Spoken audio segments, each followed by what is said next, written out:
Dear Lord, as we enter this time so full of cherished memories and the exaltation of a job well done, we are so grateful for your guidance. Your hand has guided all of us, students, parents, and faculty, as we have strived to fulfill the promise of Athens Academy and worked towards excellence with honor. We have truly felt your blessing as we have worked and played with patience, honor, joy, and empathy. We are truly grateful for each person and experience you have placed into our lives and the wonderful way that they have shaped us into an instrument of your harmonious and magnificent plan. Your presence has had and will continue to have a profound impact on the education and lives of all at Athens Academy. It shines in the warmth of friendships, glows brightly in students reaching for academic greatness, and burns in the passion on athletic fields and stages. As the road that these graduates has traveled for the past few years turns in a new direction, we humbly pray that each member of this class and their families feel your love in peace as they pursue their dreams. Grant us the wisdom to see your vision for our lives, the humility to constantly ask what we may do to more fully honor and reflect you, and the clarity of vision to fully see how special, wonderful, and beautiful is your work. Amen.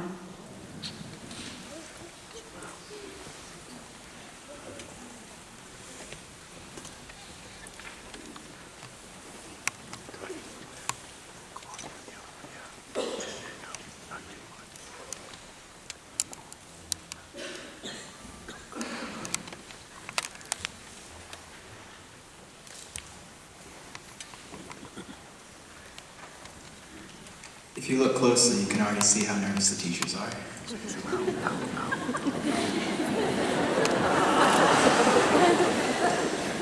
Members of the Board of Trustees, Ms. Betts, Mr. Sears, members of the faculty, administration, and staff, parents, families, friends, and classmates, as president of the class of 2014, it is my honor to welcome you to the 44th commencement exercises. I very much wish that there was a convenient metaphor to sum up the experience of high school at Athens Academy. Sadly, there is not. These past few years have not been a roller coaster, and we are not setting sail upon the high seas. Simply put, today we, like millions of others across the country, are graduating high school. In other words, a period of 40 months in which dozens of sweaty, hormonal, and emotionally unstable children are crammed together and forced to while away years of their youth while being held accountable for the memorization of a large part of the last 4,000 years of human history. Which in retrospect sounds like a rather cruel and unusual behavioral experiment that if performed on apes would result in the termination of all researchers involved and massive public uproar. So all in all, it's been a pretty great experience. First and foremost, I would like to use this time to offer a few words of advice to the classes that will follow behind us. I will keep things brief. 1. The Oconee County Sheriff's Office can and will unlock your car when you inevitably lock yourself out. 2. You may hear about it in movies. You may have an older sibling that doesn't. Now that you are in high school, your friends may do it or talk about doing it. In fact, they may say you aren't cool unless you do it. But I will tell you right now, to keep you from making the worst decision of your life, and one I myself have made, under no circumstances should you start a blog. This will invariably backfire. You are guaranteed over the course of the next 4 years to make a decision so horrifically embarrassing that you will briefly consider fleeing the country. Do not let that mistake be on the internet forever. If you already have one, I can say only this: purge now, purge while you can. And 3, do nothing without a cause. Walk with a purpose, learn with a purpose, and live with a purpose. If you do not have one, find one. There is not a force on this earth more powerful than a young person with a reason for waking up in the morning. As I look out across the faces in front of me, I can see my reason. The greatest privilege of my life has been growing up with this senior class. They are all fantastic human beings and represent more than the summation of textbook pages and pop quizzes.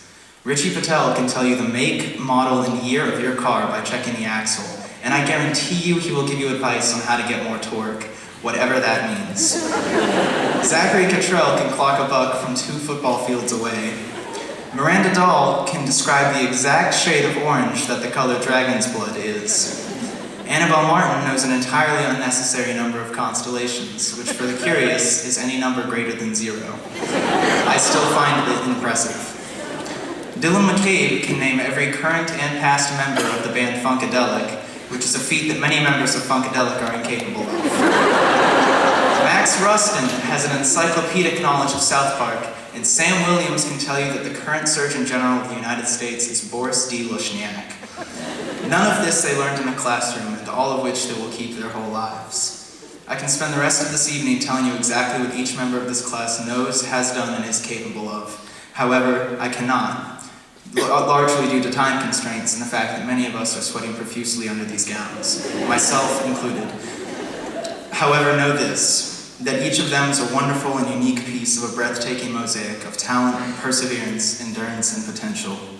In these next few months, this mosaic will spread to the corners of our country, some of it staying at home, some of it crossing our continent, some of it leaving its borders. As we traverse mountains, streams, deserts, and fields, this mosaic will appear scattered, lost amid a sea of others, some faint, some bright, many plain, and all beautiful. It is very likely that this is the last time that we will see it all in one room, under one roof. Rest assured that it is still there and will always be there in the hearts and minds of those here in this room and in the deeds and echoes of deeds that they have yet to commit. There is also another group of people here tonight. For them, graduation is another check mark on their calendar, and their robes will go back in the closet to be used again next year. I have yet to say anything as class president that they have not already heard 6 speeches before. And yet they come every year, hopefully not because they have to, because tonight isn't only a celebration of our work, but of the work of the faculty and staff as well. I believe we often forget that when teachers grade students, they are in a small way grading themselves. Every teacher wants to give A's, because doing so would make their job considerably easier. Mr. Pappas, wherever you are, I hope you're listening. Please be listening. But time and again, they refuse to lower their standards, and in doing so, they raise those of their students, and they force us to grow as people. Teachers build adults, and for that, we can only thank them. I will leave with a final thought for the parents gathered here tonight. You sent your children to Athens Academy because you wanted them to succeed. You did not do it so they could retire 40 years from now to a comfortable house in Fort Lauderdale. And you did not do it so that they could spend a career confined by the comfortable office in a nice part of town. You did it because looking at the life you created 18 years ago, clutching a Barbie doll or a hunk of Play-Doh, in grass-stained Levi's or a mud-splattered jumper, you saw the potential within a human being to impact the world. You did it so that they might leave this room tonight with not only a piece of paper, but with the heart and mind of a person bearing a firm passion for life and an eagerness to help those around them. In the class of 2014, Athens Academy has created more than tomorrow's doctors and artists, engineers and teachers, executives and inventors. It has created a generation of young men and women unafraid of who they are or where they will go. A wave of individuals I find myself staggeringly honored to be called a part. As any adult will tell you, it is impossible to teach in high school what a student will know in 20 years. Most of this they will pick up along the way. Athens Academy has taught us many concepts and formulas and a great deal of history and literature, but the sad fact is the vast majority of it will go unused. At best, one of us may find ourselves majoring in our favorite subject. At worst, we will be very interesting at parties. However, there is one unavoidable truth we have gleaned from Athens Academy that cannot go unused or forgotten, and one that refuses to fade quietly into the decades like so much ink on the covers of countless yearbooks gathering dust. It is the understanding of who we are. It is our confidence in what we believe. It is the knowledge that we are prepared to step out upon the same vast and limitless world that every human being to ever live has tread before us. It is the understanding of why we wake up every day. And if those of you here agree, then applaud the class of 2014. For each one of them, beyond measure, has succeeded. Thank you very much.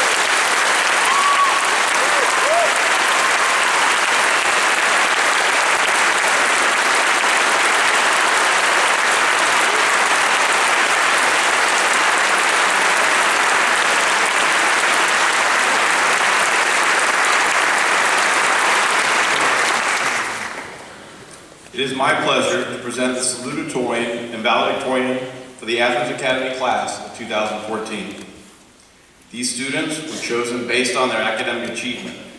However, they have also distinguished themselves in many other areas of school life. This year, the salutatorian medals are awarded to Alois Mattia Serbu and Darshan G. Parikh.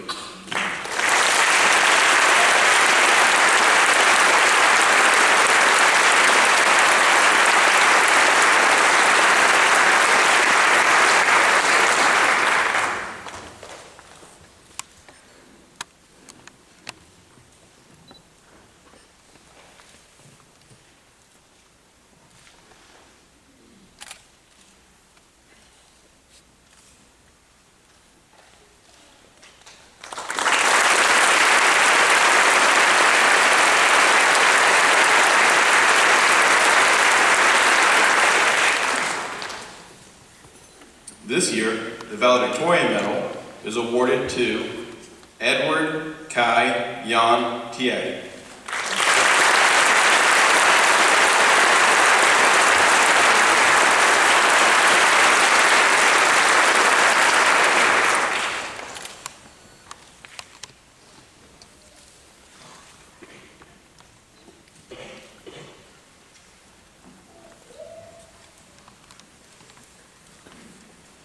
Good evening, and congratulations to the class of 2014.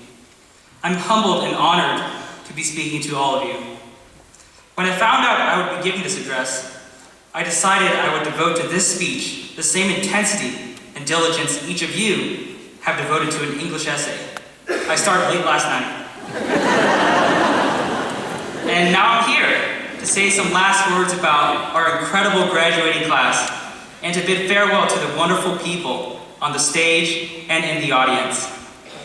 There's a chance many of you won't remember a single word I say over the next few minutes, and that's okay.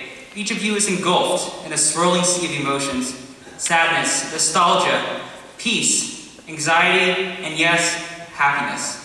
And there's truth in all those emotions.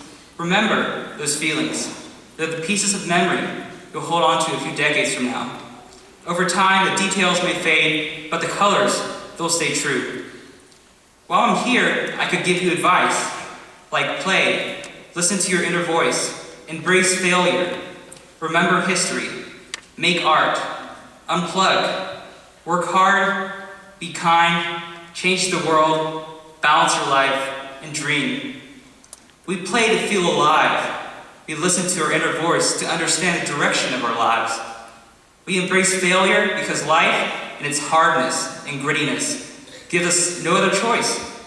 We remember history to embrace our origins and look to our tomorrow. We make art to fill our lives with color in all its forms. We're kind to each other because life is a war everyone is fighting. We work hard to build a brighter future. We change the world so we won't be forgotten. We balance our lives to experience the fullness of life, the satisfaction of a hard day's work, the fullness of another person's love, the beauty of poetry, music, art, and the vigor of activity. We dream because we're human. Now I want to talk about why each of us are here, receiving our diplomas, about to run headfirst into college. We're here because of Athens Academy, a perfectly imperfect place of excitement and clarity. It's taught us a lot. I hope there's one lesson you can hold on to. What has this school taught you? For me, I learned how to easily create an awkward silence. I learned to speak up. I learned the power of sorry. I discovered how deep the human soul is in its best moments. I found out that blowing out other people's candles didn't make mine glow any brighter.